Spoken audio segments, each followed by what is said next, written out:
Bulletin का आगाज करेंगे और सबसे पहले आपको बताएंगे कि मुल्क को दहशतगर्दी से पाक करने के लिए नए ऑपरेशन की मंजूरी दे दी गई।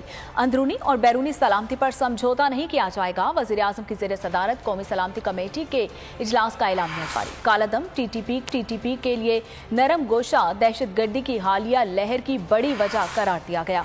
एलामिया में कहा गया है कि दहशतगर्दों को एतमाद साजी के नाम पर जेलों से रिहा किया गया।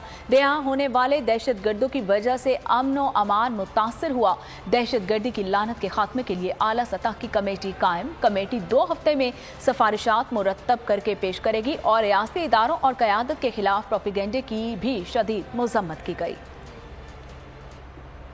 दोबारा ये जो सर उठा रहा है ये नासूर, इसको कुचलने के लिए इंशाअल्लाह मिलकर इसको हम अपना डील करेंगे और उसको मुकम्मल इसकी बेहतरी होगी। मुल्क में हालिया दहशतगर्दी कलअदम टीटीपी के लिए नर्म गोशे का नतीजा करार। कलअदम टीटीपी के दहशतगर्दों को एतमाद साजी के नाम पर जेलों से रिहा किया गया।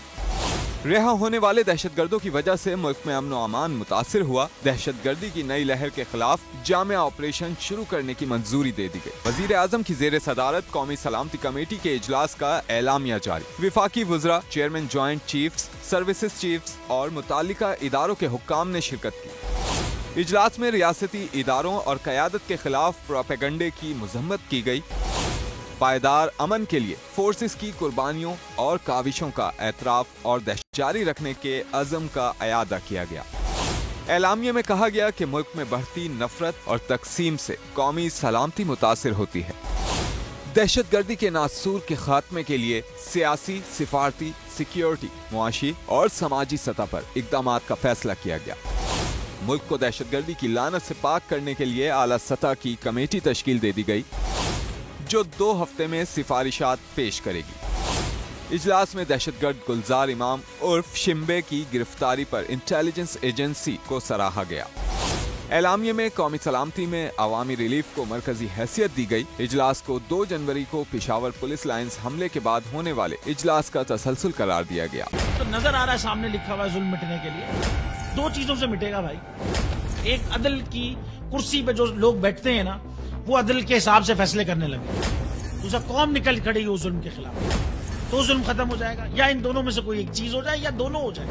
अगर 420 का मुकदमा था उस वक्त अदलिया में जो लोग बैठे हुए केस देख रहे थे वो पूछते ना यार चीट हुआ कौन है।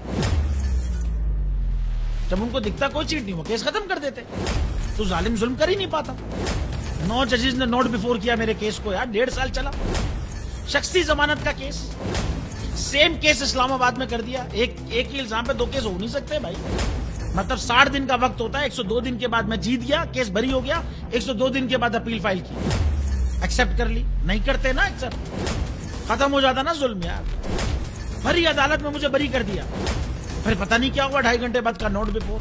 मैं नहीं सुनता ये केस, खड़े रहते अपने फैसले पे, मिट जाता जुल्म। अल्लाह ताला ने बिठाया इन कुर्सियों पे इनको यार, ये अल्लाह ताला की तरफ से फैसले करने हैं। तो या तो ये फैसले आएंगे जुल्म मिट जाएगा या कौम खड़ी हो जाएगी जुल्म के खिलाफ।